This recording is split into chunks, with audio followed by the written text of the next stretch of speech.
Okay, today we're shuffling. We've got the Model T project next in line here for this winter.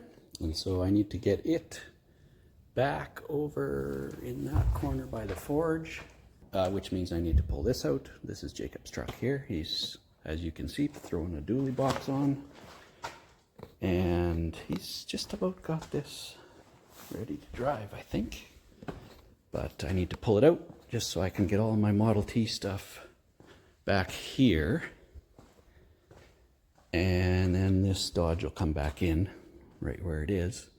And then where the Model T sits now, I need to pull my S10 in because no clutch. I have lost pressure in my clutch, and when I go to bleed it up,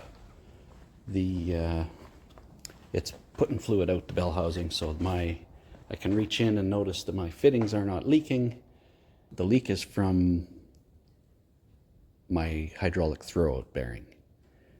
And I'm not sure whether it has failed. I hope it hasn't failed yet. That'd be very quick if that's the case. My guess is I had it shimmed wrong and it may be overextended. That means pulling transmission, so I'm gonna throw the S10 here in front of the semi and pull the transmission. So anyway, we're moving stuff around, and yeah, I'll get this Model T over there, and then I'll go get the body from the garage and bring it here as well, so that I have all the Model T stuff here at the shop, because it is the winter of the Model T, as far as I know now. Let's get after it.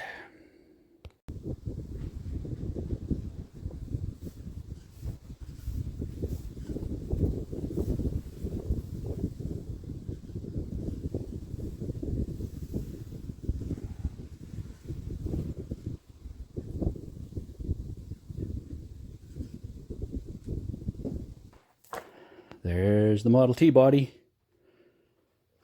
and a windshield, and a spare tire, and a hood, and the running boards, and the front fenders, and rear fenders.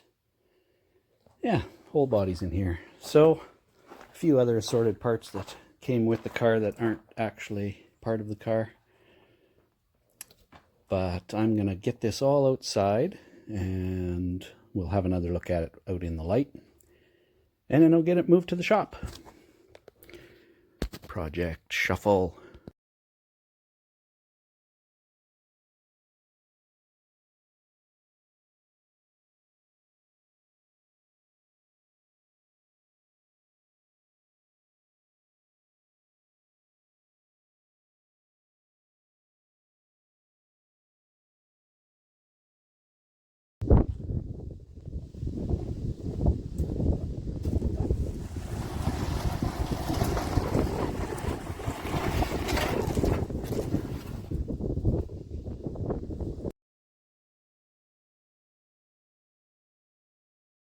So this is the body I have, and it is overall in really nice shape. There's not a lot of original paint left, although there is actually more than it first appears. But I'll get into my plans in that regard down the road. So front fenders and hood and windshield. I pulled the windshield off because I need to put this body upside down. The main work involved with the body is the wood, obviously. This is interesting though, now that I cut this, because I actually did just take a hacksaw, like you saw, and kind of butchered it off. And I thought this was a solid piece of wood, this frame rail, and it's actually made up. It's a made up, or a build up, you might say. It's at least two pieces, and actually there's a little joint here. This is even another piece. So it's not the solid piece that I thought it was, which is going to make it a lot easier to replicate. Although, yeah, I haven't decided totally. I may actually build a steel subframe for the main frame rail. The rest of the body wood is not as bad. I mean, it's obviously 98 years old, so it's not great. It spent a lot of years outside, but it's amazing how much of it is actually still here. The main damage that I have is this seat, the seat back, the seat bottom, which you can imagine this sitting outside, it would pool with moisture because it's sloped back, and then it eventually just rots through. So I do need to do a little bit of metal work there to tidy that up. And there's also it appears as though there's a wooden brace there as well. I'll have to actually look. You know, now that I'm looking right now, that actually, this piece, the back is separate from the seat frame. So I bet that was riveted. I'll have to, or screwed together, or bolted to this wood strip.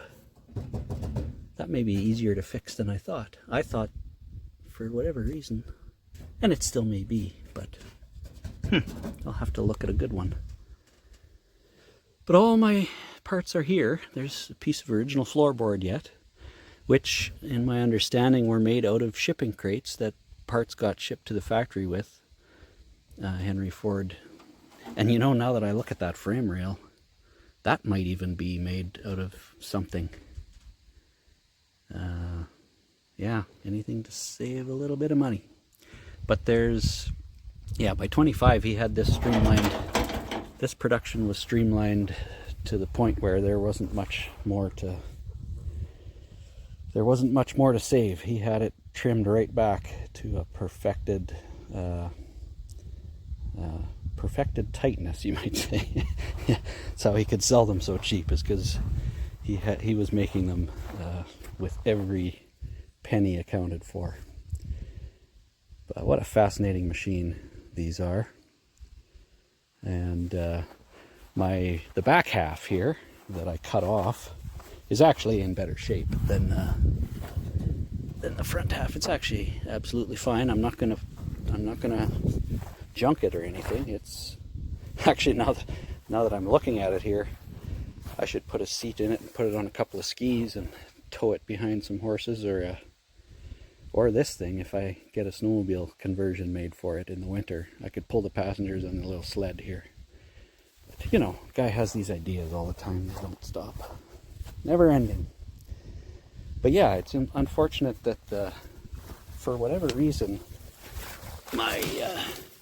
you can see here also this main wooden frame rail on this side is, you know, it's intact at least. It gives me something to go by. The other side, most of it was kind of hanging in there, but it was just totally rotten, and it fell all apart. And that's why the body wasn't sitting straight, and it was, yeah. So it's missing in action. So I kind of bent this around a little bit here, but that'll be easily fixed. I just kept this rotten chunk because I've got the body mount here. So, which goes right there, but on this side. So I need to make sure I have that. I don't have the only parts that I didn't get with this car are the seat springs and the top irons for the top. So I have half a set of top irons. I have one side that I found online and purchased. So, but now that I'm not making a touring car, I actually need Roadster top irons.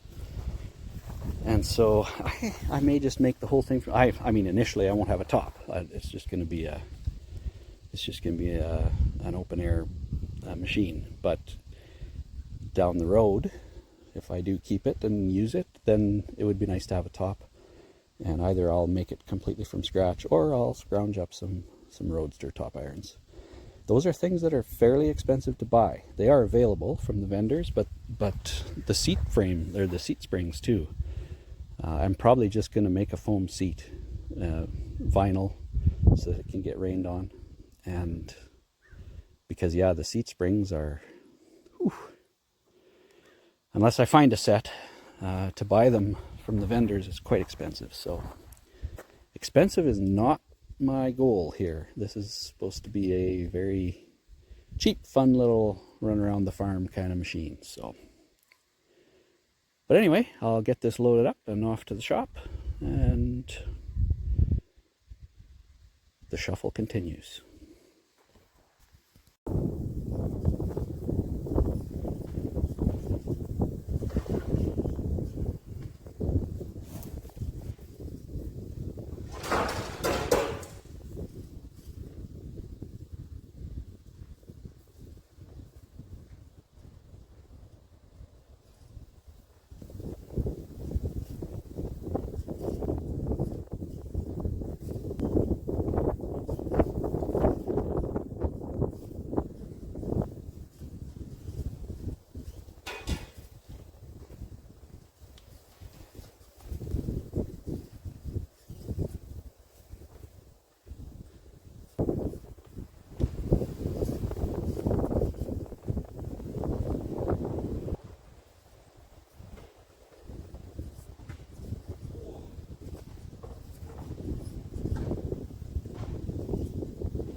Okay. The shuffle is complete. Dodge back in. Model T here. I was going to throw this body on the chassis, and then I realized that's not going to be a very sturdy way to store it back there. I want to leave this all open because, you know, that's all coming out still. And yeah, I need to access the bottom of this body anyway, so actually standing on its nose might not be a terrible place to be. I kind of kinked this here. Nothing serious. That'll all be fine. But yeah, I need to basically make this for this. Well, I need to make both sides new, but that's the first order of business, so that I have some strength to the structure. And then of course, these other pieces have to be actually bolted to something as well. But like I said, I'm still debating. I may make an internal, at least partial steel structure to the thing. And most of these tack strips, these wooden tack strips, are probably just going to stay. I'm not really planning to restore the car, not now anyway. So there's really no reason to redo all the wood. And I should mention the wood, like I'm talking about making this, but you can buy kits. Wood kits are available for these cars from the vendors as well. And it's just, again, it comes down to money. The last Lang's catalog I had, I think a wood kit for a 25 touring car was $2,200 maybe US. So for me, by the time I ship that here and convert my Canadian dollars into US, I've got a lot of money in that, just in the wood kit. And you know, just the economy of working on one of these touring cars, you can buy a real nice running driving one for $10,000. That's all black, like has been restored at some point, probably has upholstery, probably has a top, like just maintenance and drive and use. So when you start talking about thousands of dollars for things like wood kits and top irons and paint and body, and you can very quickly spend a lot more on the car than what it's worth. But now, that said, long term, if you were going to do that this year and sell it 30 years from now, well, yeah, you'd get your money back for sure. You know, provided we're all still here 30 years from now and we can find some gasoline to burn in them. But yeah, it's here. It's all kind of in one area now, which is good. That S10 was a much longer project than I had anticipated, and now that I have it, well, obviously I'm just going to get right back at it here and work on it again. But now that I have it on the road, and it's just maintenance and repairs and working the bugs out, it does not need to be in the shop full time, so I can have a more long-term project there, and that is what this is. If I really get going on this is not going to be a whole lot of time and money either. So I'm hoping to spend the time this winter to get it at least closer. If you saw my engine video, you know that I have a bit of a conundrum there with the Babbitt. Right now, my thinking is to put the best transmission together I have with the parts I have, and hone those cylinders, and just I need to buy a wiring harness, and my magneto, I have two of them. I have two of most stuff because I have that car that my brother took the body off of. So I'm going to put all the best parts I have from the two together, and I think I can probably make a running car out of that. And this engine, I know, is not great in terms of the Babbitt, but that's something that if I could get it put together and running, then it would just be a matter of saving the money to to have the engine either done or as I mentioned before, over time gather up the tools I need to do the Babbitt myself. So my intention with this is to keep it. So I'm not in a big hurry to have it perfect. But I know I can't run that engine for any great length of time with the Babbitt that's in it without ruining it. So anyway, that's lots enough babbling. I should mention I broke the 300 mark here with subscribers. So you know, people are still trickling in, even though I'm not doing my part as far as uploading any content. But hopefully I can. I shouldn't even say that. I'm working pretty well full time, and I'm not here when I'm working. So it's not real likely that you're going to see regular content from me. So I do thank the people that take an interest in this stuff. It's just hobbies for me, and the